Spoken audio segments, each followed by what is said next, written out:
This is Shahid Nawaz and I used to make videos on behalf of फसी Dubai. और आज की video का जो टॉपिक मैंने सेलेक्ट किया है वो सीवी में क्या नहीं करना। ठीक है। अच्छा, कल मैंने आपको बताया था कि सीवी में क्या क्या होना चाहिए, सीवी कैसे बनानी चाहिए और क्या माइंड में रख के बनानी चाहिए। ठीक है। तो आज जो मैंने टॉपिक सेलेक्ट किया है उस पर ये है कि सीवी में क्या क्या नहीं होना चाहिए। तो जैसे कि मैंने आपको लास्ट वीडियो में बताया था कि जितने भी रिक्रूटर्स हैं वो एवरी टाइम किसी भी सीवी पे 6 सेकंड लगाते हैं। तो 6 सेकंड में आपने ये माइंड में रख के सीवी बनानी है कि 6 सेकंड के अंदर अंदर आपकी सीवी इतनी इफ़ेक्टिव हो, इतनी ज़बरदस्त हो कि इंटरव्यूअर जो है या एचआर रिसोर्स जो है वो आपको इंटरव्यू कॉल करने के लिए एग्री हो जाए और वो कहे हाँ दिस इज़ द सीवी, यही वो सीवी है जिसको मैंने कॉल करनी है। अच्छा, तो आपने हमेशा एक और टिप देता चलो, सीवी ऐसे बनानी है, ये माइंड में नहीं रखना कि मुझे जॉब मिल जाए। ठीक है। अब आप लोग कहेंगे कि सीवी होती जॉब के लिए, बिल्कुल यस ऑफ कोर्स होती है। आपने सीवी ऐसी बनानी है जिससे आपको इंटरव्यू कॉल आए। ठीक है। और जिसको देखते साथ ही इंटरव्यूअर जो है वो कहे इसको मैंने कॉल करनी है। अच्छा, जब आपको इंटरव्यू कॉल आ जाए, अल्लाह करे आपको भी आ जाए, आपकी सीवी इफ़ेक्टिवली आप बना सकें, तो फिर इंटरव्यू ऐसी स्टेज है जिस पे आपको जॉब मिलनी है। ठीक है। तो इंटरव्यू में फिर आप ये डिपेंड करेगा कि आप कैसे परफॉर्म करते हैं। अगर अच्छा परफॉर्म करते हैं, इंटरव्यूअर को इम्प्रेस करते हैं, तो फिर आपको जॉब मिल जाएगी। ठीक है। अच्छा, उसके लिए कुछ ज़रूरी चीज़ें भी होती हैं जिसका डूज़ एंड डोंट्स भी होता है, जिसे कहा जाता है, या जिसकी चीज़ें ख्याल रखना होता है कि वो जो बताई थी वो होनी चाहिए, जो बताई जा रही है कि ये नहीं होनी चाहिए तो वो बिल्कुल नहीं होनी चाहिए। ठीक है। अच्छा, आज मैं आपको बताऊंगा कुछ ऐसी चीज़ें जो आपकी एक्स्ट्रा जो स्पेस है सीवी की वो कवर करते हैं। उसकी जगह आप कीमती चीज़ें भी लिख सकते हैं और जो ज़रूरी चीज़ें हैं वो लिख सकते हैं। तो अननेसेसरी चीज़ों से अवॉइड करना है आपने। So to make a good impression it's important to avoid those mistakes. ठीक है। अच्छा, सीवी में सबसे पहले आपको बताते चलो हॉबीज़ नहीं होनी चाहिए। No one cares, they are the waste of time and space. ठीक है। और जो आपकी जॉब डिस्क्रिप्शन है, ठीक है, जेडीज़ है, जो आपकी रिस्पॉन्सिबिलिटीज़ हुआ करती हैं, वो आपकी, अगर तो आप करंट जॉब कर रहे हैं, करंट जॉब की जो जेडीज़ होंगी, जॉब डिस्क्रिप्शन होगी, वो आपकी प्रेजेंट फॉर्म में आएगी। और प्रीवियस जॉब्स होंगी, जो प्रीवियस एक्सपीरियंसेस होते हैं, उनकी हमेशा पास्ट टेंस में आती हैं जेडीज़। ठीक है। जैसे अगर मैं अभी जॉब कर रहा हूँ और मैं कहीं अप्लाई कर रहा हूँ तो मैं लिखूँगा responsible for process development and re engineering. ठीक है। अगर मैं ये करता रहा हूँ तो मैं लिखूँगा हैड बीन रिस्पॉन्सिबल या was responsible for process and strategy development of sales team, of customer services, of किसी भी टीम का। ठीक है। ये एग्जांपल दिए मैंने, आपकी जो भी जेडीज़ है इस तरीके से मैनेज कर सकते हैं। ठीक है। और आई, मी एंड जो माई, ये नहीं लिखना, आई, मी और माई ये नहीं लिखना आपने। ये अंडरस्टूड सी बात है कि सीवी शाहिद नवाज़ की है तो मैं लिख रहा हूँ I was responsible, I was नहीं, माई रिस्पॉन्सिबिलिटी वाज नहीं लिखना। अंडरस्टूड सी बात है। यानी कहने का पर्पज़ ये है कि जो ऑब्वियस वर्ड्स होते हैं ना वो आपने अवॉइड करने हैं, उनकी जगह आप अच्छी जो की वर्ड्स हैं वो ऐड कर सकते हैं ज़रूर। ठीक है। तो आपने लिखना है वाज रिस्पॉन्सिबल, करंटली है तो आप सिंपली लिखें रिस्पॉन्सिबल फॉर प्रोसेस डेवलपमेंट, ये जो भी आपकी जेडीज़ है। ठीक है। तो आपने आई, माई और मी नहीं लिखना। करंट जॉब है तो करंट जो टेंसेज होते हैं, ठीक है, प्रेजेंट टेंस होता है, उसमें आपने वो सारी इंग्लिश लिखनी है। प्रीवियस जॉब है तो पास्ट टेंस लिखना है। ठीक है। अच्छा, इसके बाद आता है जी इररेलेवेंट एक्सपीरियंस या ओल्ड एक्सपीरियंस। अब देखें आजकल जो लाइफ है ना, ये जो इरा जा रहा है ये डिजिटल लाइफ है। ठीक है। तो इसमें आपको बताता चलूँ, चूँकि एडवांस हो रही है वर्ल्ड, ठीक है, चीज़ें एडवांस हो रही हैं, आगे की तरफ जा रही हैं। जो पुराना आपका एक्सपीरियंस है, जो आपने 10 साल पहले हासिल किया हुआ है या 12 साल पहले, तो वो एक पुरानी तरीके के मुताबिक है, पुराना ट्रेडिशन के मुताबिक है, या पुराना नॉलेज है आपके पास, एम्प्लॉय को हमेशा फ्रेश नॉलेज चाहिए, लेटेस्ट टेक्नोलॉजी के मुताबिक, लेटेस्ट एरा के मुताबिक वो नॉलेज चाहिए, ठीक है।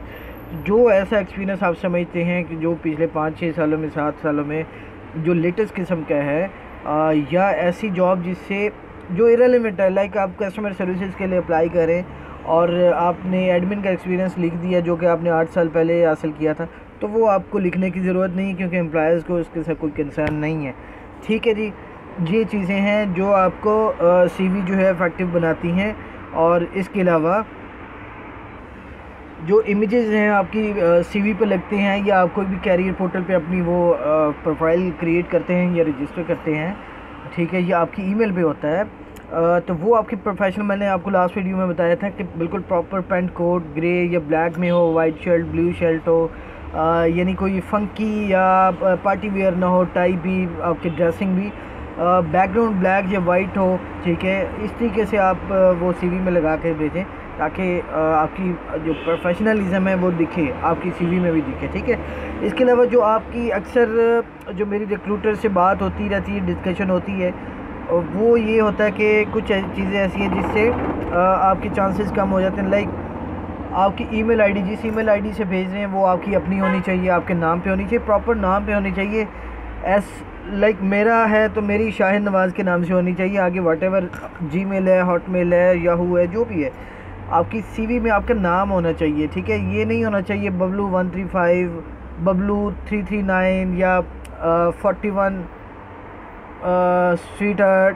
स्वीट@मिठू, इस तरीके से। मैं, आप समझ रहे हैं मैं क्या कह रहा हूँ। तो ये है थोड़ी सी फ़नी एग्जांपल है। तो इस तरीके से आपका वो जो है ना प्रोफेशनलिज्म का जो तासुर नहीं मिलता कि आप प्रोफेशनल हैं या नहीं है, ठीक है। तो आपकी अगर अब तक आपने ऐसी कोई मैं इसको अब नाम तो नहीं देना चाहूँगा, ऑब्वियसली आपकी ईमेल आईडी है, तो अगर आपने ऐसी कोई बनाई हुई है तो उसको बिल्कुल क्विट कर दें, उसको छोड़ दें, नई ईमेल आईडी बनाएं, प्रोफेशनल होनी चाहिए ईमेल आईडी आपकी, ठीक है। बाकी एक चीज़ आ जाती है कि मैंने ख़ुद भी ऑब्ज़र्व किया है, मुझे एचआर के रिसोर्सेज से मेरी पाकिस्तान में भी और यहाँ पे रहते हुए भी अक्सर डिस्कशन होती रहती है कि जी जो कैंडिडेट्स हैं उनको अप्लाई करना ही नहीं आता।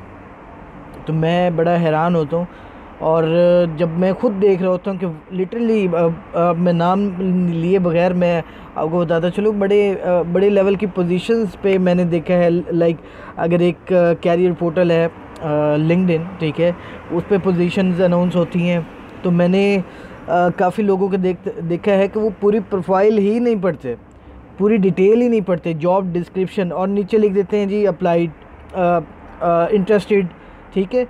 तो वहाँ पे अगर देखें ना, कहीं पे बताया गया है कि ये पोजीशन है, ये एक्सपीरियंस होना चाहिए, ये एजुकेशन होना चाहिए, if you are interested then please send your CV at this email address. अगर ईमेल एड्रेस लिखा हुआ है तो फिर आप वहाँ पे कमेंट क्यों कर रहे हैं इंटरेस्टेड। आप फेसबुक के मैंने काफ़ी ग्रुप्स देखे हैं, ये जो जॉब्स वाले हैं, वहाँ पे भी लोग, पढ़े लिखे लोग, मुझे हैरानगी होती है, बड़े इंटेलिजेंट लोग जो अपने हार्ड वर्कर हैं, जो अपनी फील्ड में हीरो हैं, वो इवन मैंने उनको देखा है, मैंने इवन हेड लेवल की जो पोजीशन के लोग हैं उनको देखा है, पूरी जॉब डिस्क्रिप्शन नहीं पढ़ते, डिटेल नहीं पढ़ते, और लिखा होता है इंटरेस्टेड फॉर दिस, अपनी सीवी की पिक्चर लगाई होती है, सीवी, और अपना मोबाइल नंबर लिख रहे होते हैं कि जी I am interested, this is my mobile number. तो मुझे इतनी हैरानगी होती है। मुझे आप ये बताएं, आप वहाँ पे सीवी कमेंट कर रहे हैं, पिक्चर लगा रहे हैं, अपनी शॉर्ट समरी लिख रहे हैं, आप अपनी मोबाइल नंबर दे रहे हैं, आप सिंपल लिख रहे हैं इंटरेस्टेड, तो डू यू रियली थिंक कि ये वर्क करेगा? क्या ये इस पे अमल होगा? आपको रिक्रूटर इस तरीके से कॉल करेगा, आपकी सीवी कंसीडर होगी? बिल्कुल भी नहीं। जब मुकम्मल तरीका वहाँ पे लिखा हुआ है कि आपने ईमेल के ज़रिए अप्लाई करना है, आपने अटैच करनी है सीवी, प्रॉपर फॉर्मेट उसका, कवर लेटर ईमेल में लिखें, उसके बाद अप्लाई करें, ठीक है। तो इस तरीके से आपको मैंने दुबई के भी, यूएई के जितने भी फेसबुक पे ग्रुप जॉब्स के बने हुए हैं, मैं जब यूएई की प्लानिंग कर रहा था तो मैं देख रहा था। अच्छा, मैं आपको बताता चलूँ कि मुझे वीडियोस जब अपलोड होती है मेरी, तो एंड पे लोग पूछना शुरू कर देते कि एचआर की जॉब है मार्केट में, एडमिन की है या नहीं है, प्लीज़ ट्रेंड बता दें।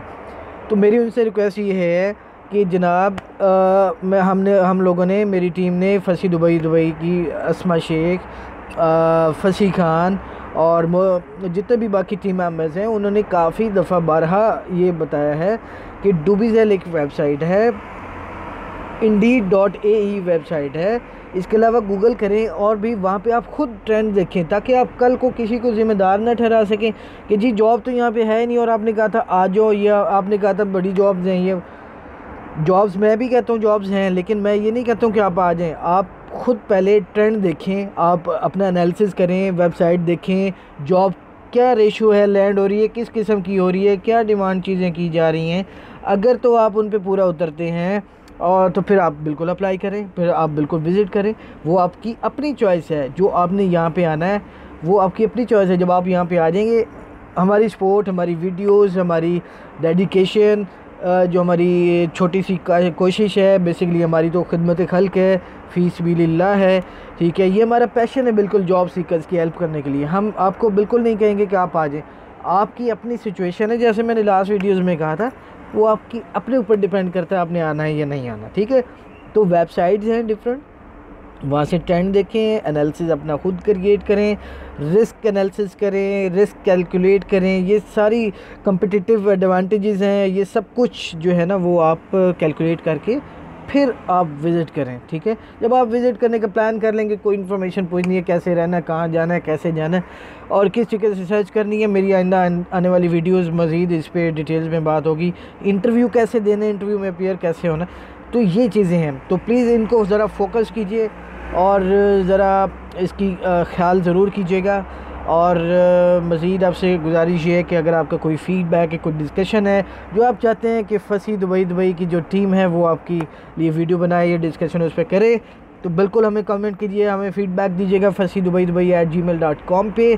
फिल वक्त until the next video, I am signing off, take care, stay blessed, bye bye.